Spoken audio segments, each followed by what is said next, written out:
Hoy abrimos otro expediente TVC. ¿Qué pasa en México? ¿Cómo explicar nuestra realidad desde el punto de vista de un periodista e investigador crítico, Diego Enrique Osorno? Quédese con nosotros.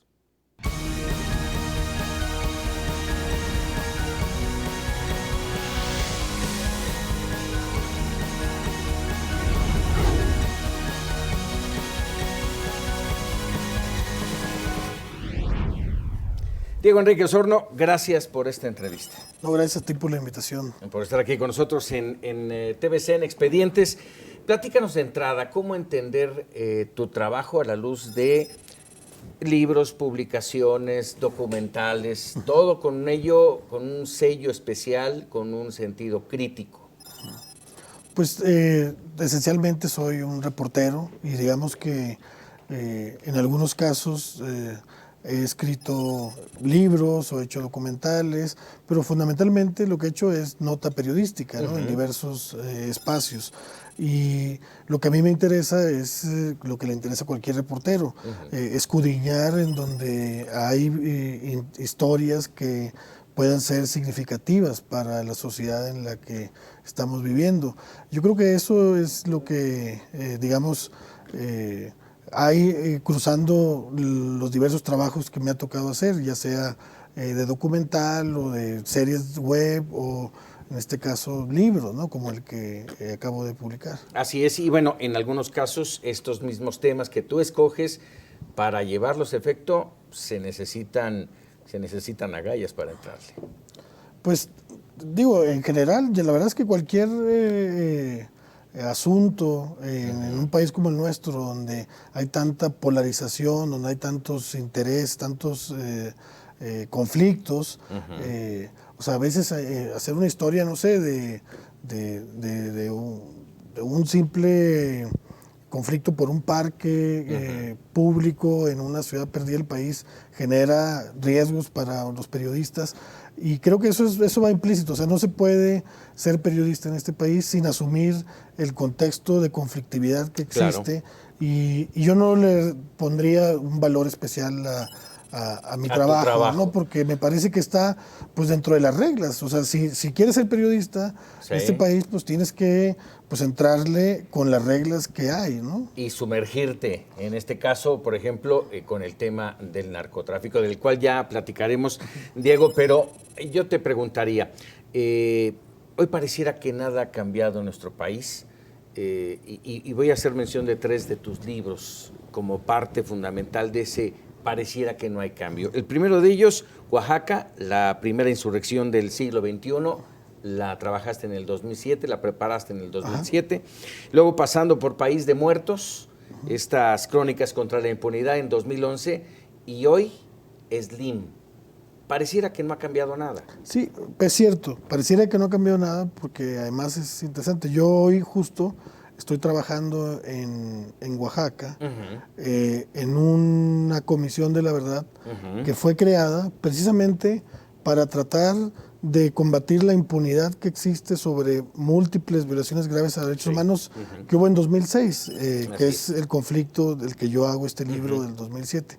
Y pareciera que no cambió nada, pero cambió algo, porque por lo menos hay un pequeño grupo donde estoy yo, donde está el padre Solina y otros actores, que estamos tratando de llevar a la justicia a algunos de los responsables de estos delitos que se cometieron. Incluso crímenes. Y crímenes, incluso. Hay 7 consignaciones que se han hecho por parte de una fiscalía autónoma con el apoyo de nosotros.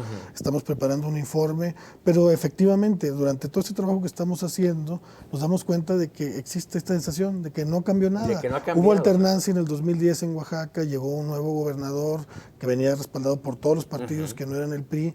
Sin embargo, hoy en día la sensación que existe en Oaxaca es de que todo está no solo igual que antes, sino incluso peor, ¿no?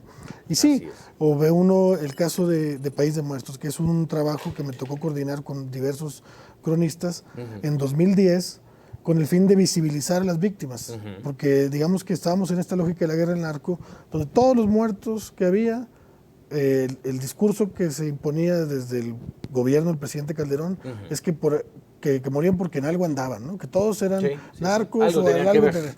Después nos damos cuenta, pues y sobre todo gracias al Movimiento por la Paz que encabeza Javier Sicilia, pues que hay muchas personas que quedan en medio de esta guerra, que son ejecutadas extrajudicialmente incluso. Y digamos, el libro tiene esa misma lógica, es el libro País de Muertos.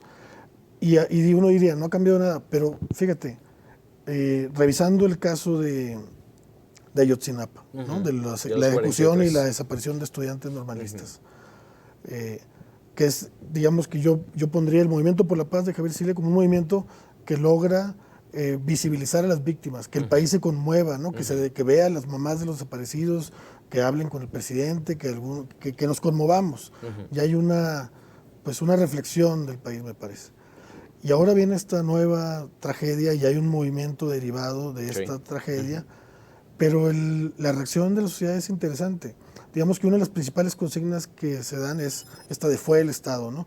Y de repente en diciembre del año pasado estábamos discutiendo, que me parece valioso, si hay Estado o no, si es Estado criminal, si es Estado colapsado, si es Estado débil, o sea, sí.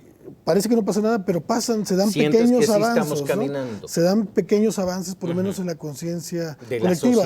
No nos quedamos otra vez nada más a lamentar, que pues hay que lamentar y llorar lo que ocurrió, sino también a tratar pensemos en el país. Imagínate que en una serie de movilizaciones se ponga a discutir la gente del Estado. Eso me parece como un valor democrático muy, muy importante, un pequeño logro de nuestra democracia que todavía no arranca como debería. Que hay que destacar. Y te pregunto, ¿qué pasa en México? Básicamente por lo que nos estás comentando, y bueno, finalmente durante todos estos años seguimos hablando de muertes, de desaparecidos, de fosas clandestinas, de impunidad, de corrupción. ¿Qué pasa en México? Pues qué pasa que en el fondo no está cambiando el sistema. Yo creo que en el 2000, cuando llega la alternancia, había esta expectativa de que cambiando de partido, pues iba a cambiar el país y que iban a solucionarse muchos de sus problemas. Pero ¿qué nos dimos cuenta? Que la corrupción y autoritarismo, que digamos solo tenía o se le adjudicaba principalmente al PRI, pues se dispersó a los demás partidos, ¿no? O sea, ahora no hay un partido político en México que no esté también, por decirlo así, infectado de corrupción y autoritarismo en sus ejercicios propios de gobierno. Ya creo que nos estamos acercando a una reflexión que tendría que ver con que no es cambiando al presidente o cambiando al partido como se va a cambiar al país. Lo que hace falta es cambiar el sistema, ¿no? Cambiar las relaciones que existen entre los actores económicos, políticos, judiciales, sociales. Eso es lo que nos va a permitir pues, resolver los problemas. No es el presidente Peña Nieto ni el Senado quienes van a resolver esto, sino una serie de cambios en diversas esferas donde están incluidos y también los poderes fácticos que hay en este país, ¿no? Sí. Y bueno, pues, uno de ellos es Carlos Slim, ¿no? Entre otros poderes fácticos que existen en nuestro país. Que finalmente van dictando hacia dónde moverse, hacia dónde se mueve este país Sí, y esta sociedad. Cada poder tiene su plan y su agenda y sus intereses, y entonces a mí me parece muy significativo que este gobierno de Peña Nieto, cuando empieza, lo que aparentemente trata de hacer con estas reformas políticas es como de retomar el control del Estado, ¿no? De hacer la reforma en telecomunicaciones finalmente para tratar de regular el monopolio de Telcel, a estas reformas también para darle mayor poder frente a los estados y a los municipios. O sea, estamos en un momento de fricción donde hay muchos actores, algunos muy evidentes y otros no tan evidentes, buscando imponer una agenda para el país, ¿no? No tenemos una agenda común y ahí está también buena parte de nuestra conflictividad actual. Vamos, podemos hablar de que este es un parteaguas, así como lo mencionas. Pues ojalá. O al menos eso esperamos. Ojalá porque digamos que en 2000 pensamos que iba a ser un parteaguas. O sea, creo que el parteaguas tiene que ser no una sola cosa, sino una serie de cosas, ¿no? de acciones. O sea, que el Poder Judicial se reformara, se renovara, que el Poder Legislativo también tuviera una sacudida, que los intereses empresariales también tuvieran una sacudida. O sea, tiene que ser en muchos ámbitos. No es nada más con las elecciones, con lo que vamos a resolver nuestros cambiar. países. Y creo que habíamos estado hasta los últimos años en esa lógica de, pues nomás vamos a votar y ponemos al partido distinto, al de enfrente o al otro, y va a cambiar todo, y no cambia. No cambia. Mucho de tu trabajo, lo comentábamos al inicio de esta charla, Diego Osorno, mucho de tu trabajo ha sido sumergirte, déjame decirlo así, en el pantano del mundo del narcotráfico en México. ¿Por qué? Pues es un poco esta misma lógica que te decía al principio de reportero. O sea, pero el tema te llama. Ahí voy. ¿Dónde se pone un reportero? ¿Dónde te pones como reportero en 2007 cuando empiezas a ver que hay 4,000 soldados tomando pueblos de Michoacán, ¿no? Que es como empieza la guerra? Exacto. Pues como reportero me parece como hay que estar ahí, hay que ver, ahí, ¿no? Claro. Entonces yo he hecho estas inmersiones, como tú dices, pero me gustaría como matizar que las inmersiones son con una perspectiva periodística, con una mirada casi siempre política. Mi primer libro sobre el tema, El Cártel de Sinaloa, es una historia del uso político del narco. O sea, a mí no me interesa tanto, lo registro y lo incluyo en mi trabajo, el fenómeno como algo criminológico o policíaco. A mí me interesa ver como lo político que hay detrás de esta dinámica que vive el país. Pero yo no soy teórico ni académico ni nada, yo soy reportero, yo necesito pues ir al lugar, ir a hablar como me tocó con campesinos que sembraban amapola en Guerrero desde hace varios años, que me tocó hacer entrevistas para ese libro, buscar a Miguel Félix Gallardo, un viejo capo, y que me diera como estos diarios de él y me contara su versión de lo que era el narcotráfico. O sea, pero mi punto de vista, mi manera de abordar estos asuntos, aunque hablo con capos y estos personajes, no es criminológico, porque yo no creo que el narcotráfico sea un asunto más importante que la crisis política o de otros problemas que estamos teniendo en el país. Entonces yo haría ese matiz. No, de hecho, ni me considero un especialista en el tema del narcotráfico. O sea, hay especialistas que sí les interesa mucho el asunto criminológico, como Luis Astorga, como Edgardo Buscaglia.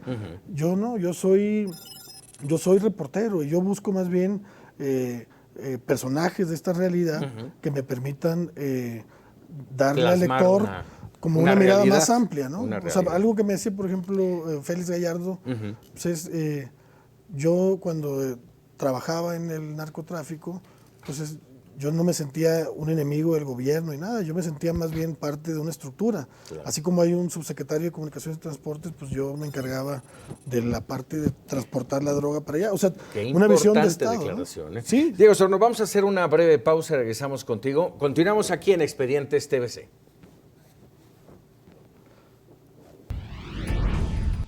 Uno de los datos que encontré pronto fue que un hombre llamado Julián Slimelú había sido miembro de la Dirección Federal de Seguridad, una de las policías pues, más oscuras que existió en el país, ¿no? Continuamos en Expedientes TVC platicando con Diego Osorno sobre qué pasa en México en base a muchos de sus trabajos que ha venido realizando, trabajos periodísticos y de investigación. Diego, hablábamos del narcotráfico, del crimen organizado en nuestro país. Está este libro del cual ya platicábamos, Cártel de Sinaloa, y también está el de la Guerra de los Zetas. Yo te pregunto, en aquellos libros, estamos hablando del 2009, del Cártel de Sinaloa, y 2012. Ya la figura del Chapo Guzmán ya aparecía en tus libros. Hoy vuelve a ser parte fundamental del periodismo, saber dónde está luego de esta fuga escandalosa. ¿Ha cambiado mucho el Chapo para tu punto de vista del Cártel de Sinaloa? Fíjate que cuando se da esta nueva fuga a través del túnel, fue tan impactante para mí como decir, claro, yo en el libro cuento cómo, por los testimonios que me da Félix Gallardo y gente de alrededor de Félix Gallardo, que digamos que fue el primer jefe del Cártel de Sinaloa como tal, lo que hace Félix Gallardo en los 80 es que él manda a unos sinaloenses que se apellidan Arellano Félix a Tijuana, manda a otros sinaloenses que se llaman Carrillo Fuente a Ciudad Juárez, manda al Güero Palma a Guadalajara, y manda a un sinaloense que se llama Guzmán Loera a Mexicali en los años 80. Y en Mexicali, en esos años 80, se vuelve un gran introductor de cocaína hacia Estados Unidos, el Chapo, contra todo pronóstico, porque Mexicali, digamos, no era necesariamente una ruta importante, pero el Chapo aprovecha un sistema de túneles que habían hecho... Que sigue aprovechando muy bien. Sí, pero que habían hecho antiguamente los chinos que migraban de California hacia México. Y tenían, de hecho, la gente en Mexicali los conoce como la Chinesca, es una ciudad subterránea y tal. Entonces, en los 80, el Chapo usa esa estructura, digamos, subterránea para llevar la droga y traer armas y traer dinero, el dinero del pago y tal. Entonces, cuando pasa esto, es impresionante. O sea, es alguien que se ha mantenido en su misma línea. O sea, es alguien que mantiene en su línea, que es cooptar autoridades, porque obviamente cooptó a una buena parte de las autoridades responsables del penal de La Palma. Y por otro lado, o Altiplano, ya no sé cómo se llama, La Palma, Altiplano, perdón.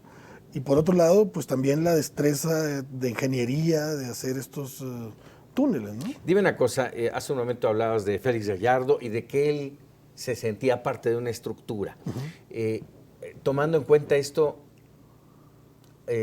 ¿tú consideras que la fuga del Chapo fue orquestada por él nada más o fue orquestada por el entorno del Altiplano y de otras autoridades? No, claro que tiene una red política que le da cobertura. O sea, por supuesto que es una tontería decir que el presidente o algún funcionario de ese nivel, pero el Cártel Sinaloa es una organización que tiene más de 40 años en profundas México, raíces. Que tiene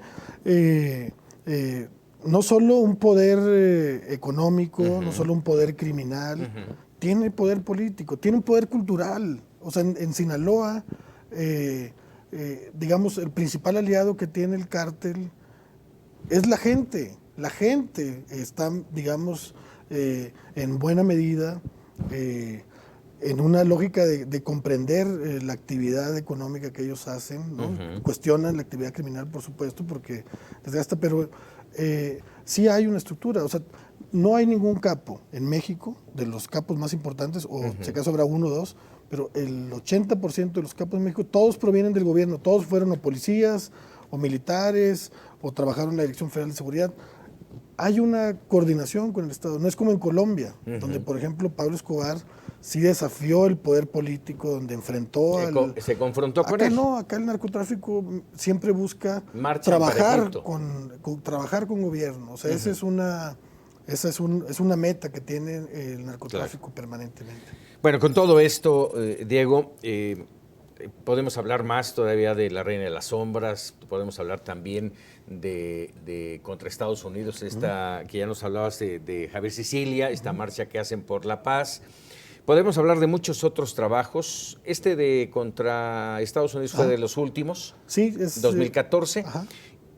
Y hoy haces un cambio radical de tu tendencia como escritor y cambias el narcotráfico, el crimen organizado por el poder, o al menos lo mantienes, pero en otro sentido, el poder, hablar de Slim.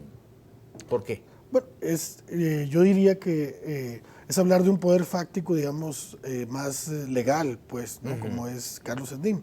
Pero a mí lo que me interesa, pues, es esto que hablábamos también al principio, como encontrar claves de cómo funciona el sistema. O sea, yo soy como reportero, alguien que trata de ver no solo en la lógica como de sociedad-gobierno, sino sociedad, gobierno, empresa, mundo criminal, cultura, o sea, todo ese conjunto de variables que dan forma a nuestro sistema, donde hay en el centro, o hubo en el centro mucho tiempo un presidente, ¿no? Sobre todo en el régimen presidencialista, priista, la primera época del PRI.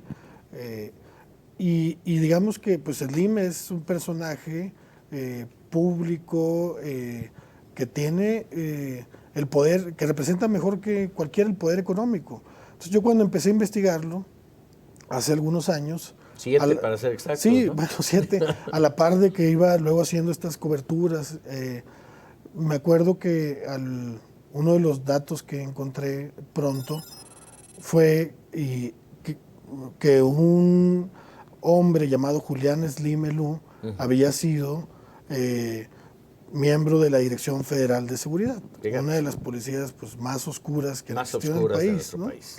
Entonces, me acuerdo que cuando me pasaron el dato, pues dije, no, bueno, es una coincidencia, ¿no? Y luego verifiqué un poco más, me dijeron, no, pues es el hermano, y averigüé.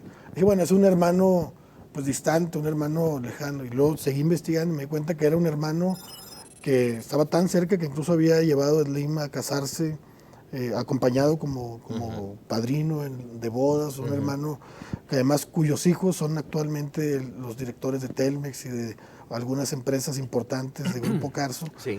Entonces, fue como muy impactante, como que alguien tan cercano a Miguel Nazararo, tan cercano a Salomón Tanús, tan cercano a Mario Moya Palencia, que fue, digamos, el padrino de este hermano de Slim en los sótanos del sistema, no estuviera en la mesa, o sea, que la gente no supiéramos ese dato, además, siendo Slim quien es, ¿no? Sí, además un dato muy oscuro, un dato, muy pues, difícil, sí, pesado. que yo trato de contextualizar en el libro. No quiere decir que porque su hermano era miembro de la Dirección Federal de Seguridad y que después fue incluso comandante, primer comandante de la PGR, el DIM tenga que asumir o descartar algo, pero sí son cosas que contextualizan el personaje y que nos tienen que dar más elementos para ver las redes o los lazos que existen alrededor de la figura de Carlos Slim. Ese es un pequeño dato entre muchos otros. Pues. Ahora, justamente en esas redes que tú acabas de mencionar, no podemos dejar de lado las relaciones políticas que finalmente lo han encumbrado en el poder. Sí, yo lo que creo después de esta investigación es que Slim es un hombre con una habilidad matemática fenomenal. O sea, lo que investigué con gente que está trabajando alrededor de él, incluso en mis entrevistas con él, o sea, constaté que es alguien que tiene una relación extraordinaria con los números, que no tenemos la mayoría de la gente. O sea, él tiene una relación con números impresionante. Tiene una visión de negocios muy estratégica, o sea, es alguien que además le encantan las estrategias de Gengis Khan y todo esto, sabe mucho estrategias militares y digamos, yo creo que las aplica en los negocios.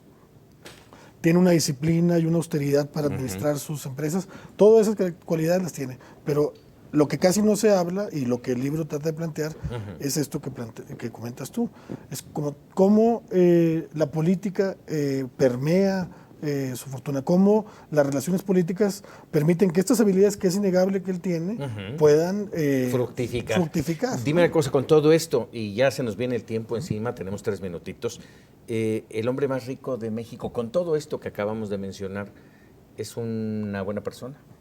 Yo creo que su filantropía es una filantropía bastante limitada, sobre todo en comparación con Warren Buffett o con Bill Gates, que son, digamos, las fortunas que se asemejan a la de él, ¿no? Filantrópicos. Aquí, pues sí, Slim es uno de los mayores filántropos en México hoy en día, pero si tú lo comparas con Warren Buffett y Bill Gates, es una filantropía bastante tacaña. A mí me parece que ahora que tiene 75 años, el ingeniero Slim podría ser un filántropo mucho más radical, ¿no? Sí. Porque además buena parte de esta fortuna ha sido conseguida gracias a la sociedad mexicana. A ver, ¿no? Rápidamente, hablando de esta millonario imperio, Carlos Salinas de Gortari, Jack Rogozinski, ¿parte fundamental de esto?